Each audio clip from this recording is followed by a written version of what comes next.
કાનાણી સરના તમામ વિડીયોનો ઓફિશિયલ ખજાનો યુટ્યુબ પર જોવા માટે જલ્દી લાઈક કરો, સબસ્ક્રાઈબ કરો અને બેલ આઇકોન દબાવી ઓલ સિલેક્ટ કરો, જેથી તમને અમારા વિડીયો સૌથી પહેલાં જોવા મળે.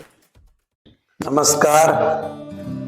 આજે આપણે અડધી રાત્રે આઝાદી પુસ્તક વિશેની માહિતી લઈએ, પુસ્તક પરિચય કેળવીએ. ફ્રીડમ એટ મિડનાઇટ, જેના લેખક છે લેરી કોલિન્સ અને ડોમિયન લેપિયર.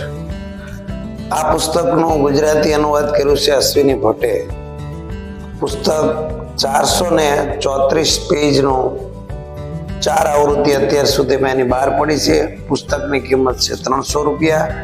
નવભારત સાહિત્ય મંદિર દ્વારા એનું પ્રકાશન થયેલું છે.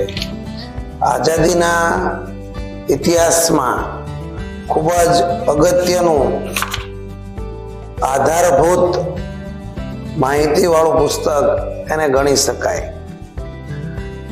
લેરી કોલિન્સ અને ડોમિયન લેપિયર બંને પત્રકારો હતા, અંગ્રેજ પત્રકારો. એણે આ પુસ્તકની અંદર આધારભૂત માહિતીઓને રજૂ કરી છે.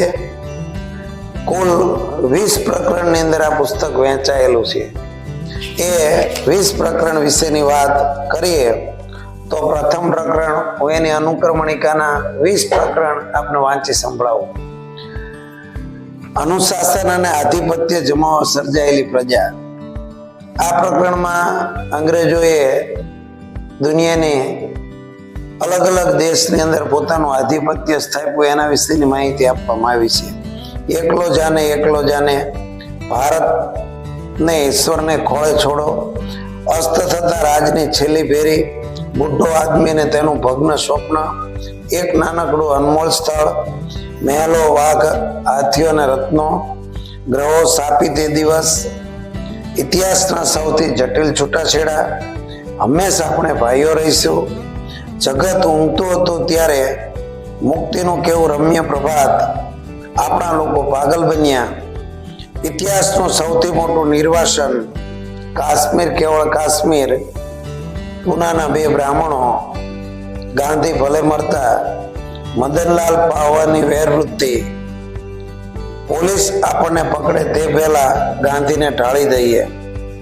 અને છેલ્લું પ્રકરણ છે બીજો ઈસુવત, ઉપસાર અને છેવટે. પુસ્તકના શરૂઆતના મુખપૃષ્ઠ ઉપર ગાંધીજીનો ચરખો અને ગાંધીની છબી, પાછળ પણ એ જ આપણને છબી જોવા મળે છે. એનું એક ટૂંકું લખાણ આપની સમક્ષ રજૂ કરું. લંડન, નૂતન વર્ષ દિવસ 1948.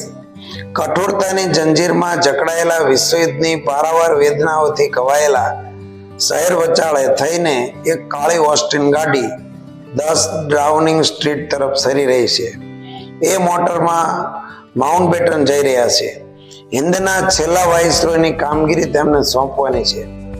માનવ તવારીખમાં લોકકથા જેવું બની રહેલું હિન્દનું બ્રિટિશ રાજ વિખરીને હિન્દમાંથી ઉચાળા ભરવાનું કામ તેમને સોંપાયું છે. અલ્હાબાદ, 13 ફેબ્રુઆરી 1948. ગંગા જમનાના પવિત્ર સંગમ પર સરતા એક નાનકડા ઓરકામાં બેઠેલા માનવી સંગમના પાણીમાં ચાંદીના કુંભમાંથી કંઈક પદાર્થ પાણીમાં વેવડાવે છે.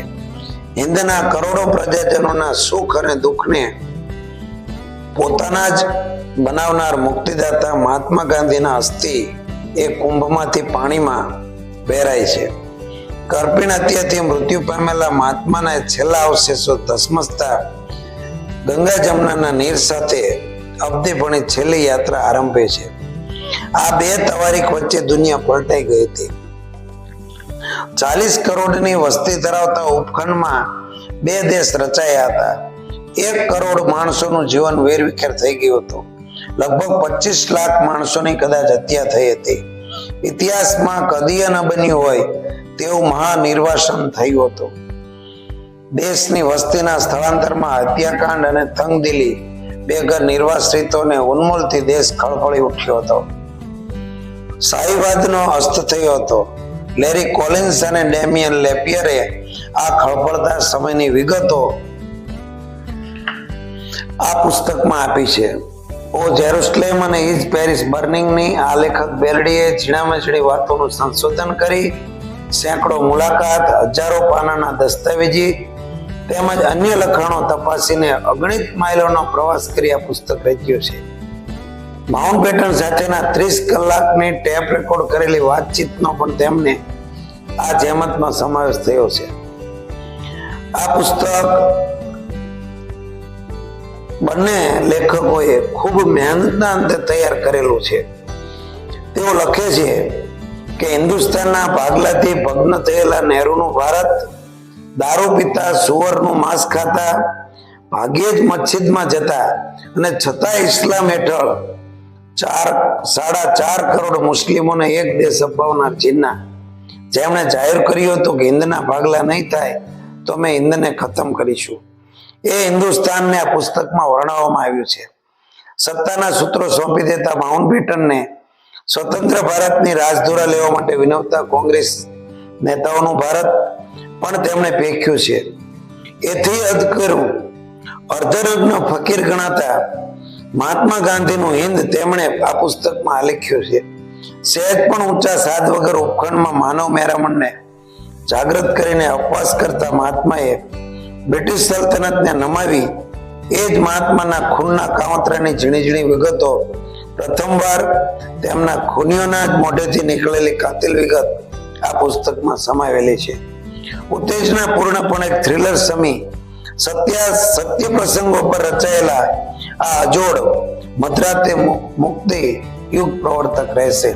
પુસ્તક વાંચવાની શરૂઆત કરો એટલે પૂર્ણ ન થાય ત્યાં સુધી તમને અજંપો રહે, સતત વાંચવાનું મન થાય એવું આ પુસ્તક છે.